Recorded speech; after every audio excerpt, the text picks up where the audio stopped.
तो हम आज देखेंगे कि हम कोई भी वर्क पीस या बाइस मशीन में लगाते हैं उसको सीधा कैसे करते हैं। सीधा करना बहुत ज़रूरी होता है, ट्रू करना बहुत ज़रूरी होता है। बिना ट्रू करे हम उसके ऊपर मशीनिंग नहीं कर सकते, क्योंकि हमारे फिर जो भी हम वर्क पीस उसके ऊपर से बनाएंगे उसके ऊपर भी हमारी डायमेंशंस ख़राब होएंगी। तो इसलिए हम उसको सबसे पहले लगाने से पहले हमें क्या क्या चीज़ों का ध्यान रखना है। सबसे पहले तो आपको एक चीज़ क्लियर होनी चाहिए, जहाँ पे भी आप अपनी चीज़ माउंट करोगे वो बेड बिल्कुल साफ़ होना चाहिए, वहाँ पे कोई चिप्स ना हो।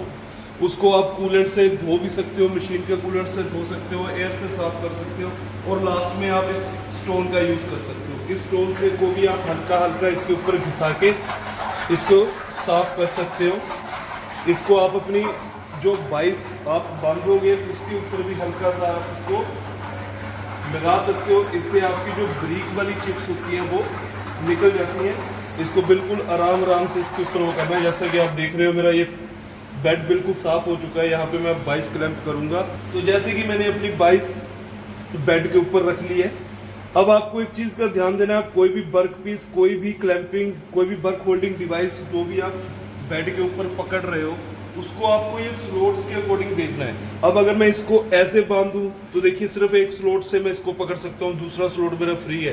तो आपको ये ध्यान देना है कि उसकी जो क्लैंपिंग है स्ट्रॉन्ग हो सके, तो आपको उस हिसाब से उसको पहले से ही सेट करना है।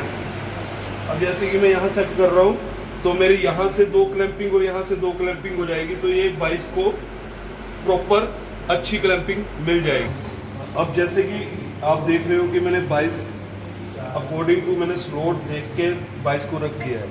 अब आपका हो सकता है आपकी मशीन के ऊपर भी रेनिशा लगा हो, टूल प्रोब लगी हो, वर्क प्रोब लगी हो, तो आपको ये चीज़ ध्यान रखना है कि आपको कोई भी क्लैंपिंग डिवाइस, कोई भी वर्क होल्डिंग डिवाइस जो रखना है वो इस प्रकार से रखना है कि वो किसी में टकराए ना, कोई चीज़ ख़राब ना हो। तो आपको देख के इसको रखना है। तो उसके बाद ये रखने के बाद ये मेरा होता है टी नट्स, इसको मैं बोलता हूँ टी नट्स। इसको मैं इन टी स्लॉट्स के अंदर डालता हूँ। तो मैं सबसे पहले क्या करूँगा, जितने आपको टी नट की जरूरत है, तो अभी मेरे 4 क्लैंप कर रहा हूँ, 4 जगह से 22 को क्लैंप करूँगा, तो मेरे को उसके लिए 4 टी नट्स की ज़रूरत है। तो मैंने 4 टी नट्स ले लिए। अब मैं इन टी नट्स को स्लॉट्स के अंदर डालूँगा, ठीक है। तो सबसे पहले मैं ये डालता हूँ, इनको मैं यहाँ रख रहा हूँ, ये डालता हूँ। यहाँ पे मैंने उंगली रख ली, इसको पुश करा और ये मेरा टी स्लॉट्स इधर आ चुका है, टी नट इधर आ चुका है। अब इधर से एक डालूँगा, ऐसे ही सेकंड स्लॉट के अंदर निकाल। ये मैंने टी नट्स डाल दिए हैं। जैसा कि आप देख रहे हो, ये आपको 4 टी नट्स दिख रहे हैं इसके अंदर। ये 4 टी नट्स मैंने डाल दिया। अब टी नट डालने के बाद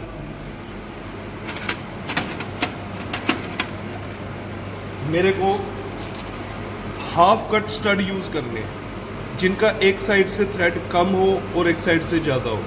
इसका क्या रीज़न होता है कि मैं आपको फिर से एक बार टी नट में दिखाता हूँ कि जब मेरा ये छोटे वाला पासा, छोटे वाली साइड में इसके अंदर डालूँगा, तो अगर इसको मैं टाइट कर रहा हूँ तो जो ये टी नट के अंदर बिल्कुल उसके साथ मैच करे। अगर ये ज़्यादा बाहर निकलेगा तो ये आपके बेड को डैमेज करेगा, बेड को डैमेज करेगा। तो इसलिए आपको बिल्कुल पैरेलल सा रखना है इसको। अगर आपको लग रहा है कि आपका ये नट बाहर जा रहा है तो आप इसको ग्राइंड भी कर सकते हो। तो मैं इसको इसके अंदर डाल दिया मैंने। अब मैं इन 4 स्टड्स को इन टी नट्स में मैनुअली हाथ से लगा रहा हूँ।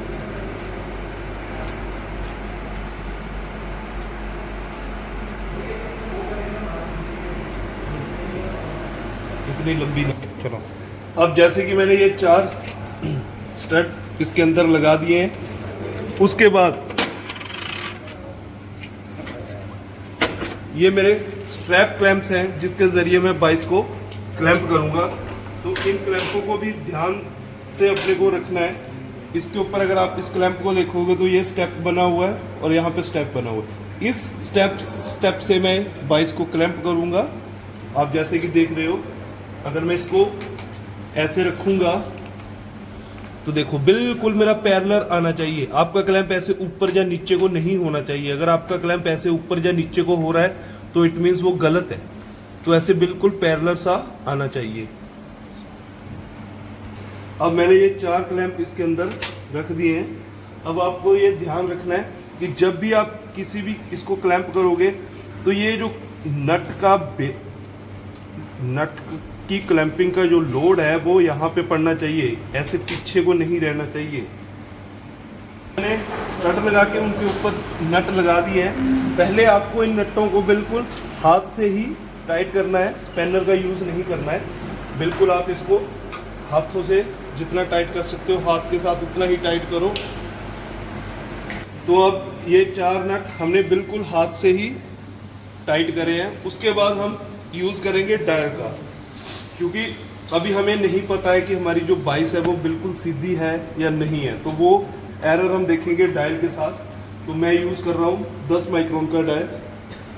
तो अब मैं इस डायल को स्पिंडल पे कहीं भी क्लैंप कर देता हूँ। स्पिंडल पे लगाओ, मशीन पे लगाओ, आपकी चॉइस है। अब मैं इसको यहाँ पे क्लैंप कर रहा हूँ। अब आपको एक चीज का ध्यान रखना है, जैसे मैं अब ये 22 को सीधी कर रहा हूँ वैसे ही सेम एज इट इज आप कोई भी वर्क पीस लगाओगे तो उसको सीधा करने का तरीका रहेगा आपका। अब आपको इन दोनों साइडों में से कोई एक साइड को रेफरेंस बनाना होता है। जैसे कि मैं अब आपके लिए ये चीज को रेफरेंस बना देता हूँ। तो मैं यहाँ पे स्पैनर के साथ हल्का हल्का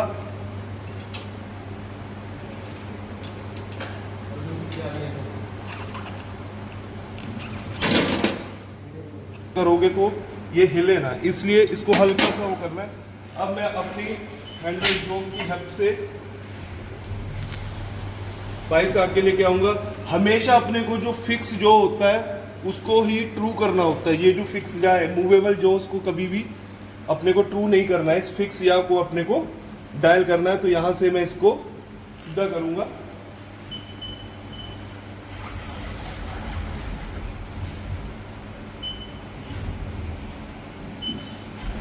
अभी मैंने रेफरेंस बनाया है इस साइड को, क्योंकि मैंने ये स्पैनर के साथ ये 2 नट को हल्का सा टाइट करा था। तो अब मैं इसको लेके आऊंगा डायल को और मैं इसको प्रेशर दूंगा यहाँ पे साथ। मैं यहाँ पे इस पे प्रेशर देता हूँ। मैं इसको बिल्कुल 0 पे लेके आ गया हूँ। अब मैं यहाँ पे इसकी एक्स एक्सिस में मूवमेंट करके देखूंगा। ये देखो जैसे कि मेरा ये डायल घूमना शुरू हो गया 0.3, 0.4, 5, 6, 7, 8, यानी कि 1 mm से ऊपर चला गया है। तो अब मेरे को एक चीज़ क्लियर हो गई है, इस रेफरेंस से ये चीज़ मेरी आगे की तरफ है। तो अब इसको मेरे को पीछे करना है। तो इसीलिए मैंने आपसे ये थोड़े नट टाइट करवाए थे कि अब जब मैं चोट मारूंगा इसके ऊपर तो ये चीज़ मेरी इस इधर वाली चीज़ ना हिले। तो अब मेरे को चोट मारने के लिए चोट मार के मेरे को इसको सेट करना है। तो उसके लिए सॉफ्ट हैमर का यूज़ करना है, जिसे हम मैलेट भी बोलते हैं। अब मेरी कौन सी साइड से आगे है? इस साइड से आगे। तो मैं यहाँ से इसको बैक करना स्टार्ट करूँगा। बिल्कुल 0 पे लेके आऊँगा, क्योंकि उस साइड भी मेरा रेफरेंस 0 था, थोड़ा पीछे चला गया। तो मैं पीछे से चोट मारता हूँ। अब मैं फिर से एक बार एक्स एक्सिस में मूवमेंट देखूंगा कि मेरा एरर नहीं निकला है अभी। तो अब इस चीज़ को करने के लिए मैं दोबारा यहाँ पे जो चीज़ रेफरेंस बनाई है इसको 0 करूँगा और एक्स एक्सिस में देखूंगा कितना ट्रैवल कर रहा है। अभी भी 1 mm के करीब ट्रैवल हो रही है। तो मैं दोबारा से चोट मारूंगा।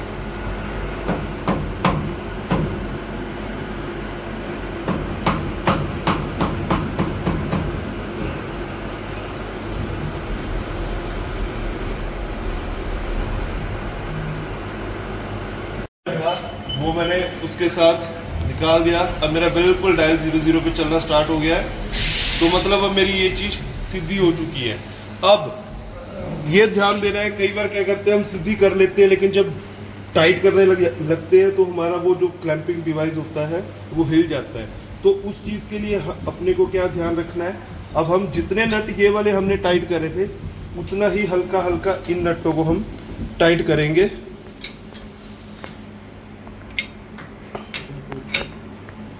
उतना ही इनको टाइट करेंगे हल्का हल्का। अब उसके बाद फिर से हम एक बार मूवमेंट करके देखेंगे कि कुछ फर्क ना पड़ा हो उसके ऊपर। नहीं पड़ा है तो अब आप जब ये नट आपने उतने टाइट कर दिए तब आप इन नटों को फोर्सफुली टाइट कर सकते हो। Thank you.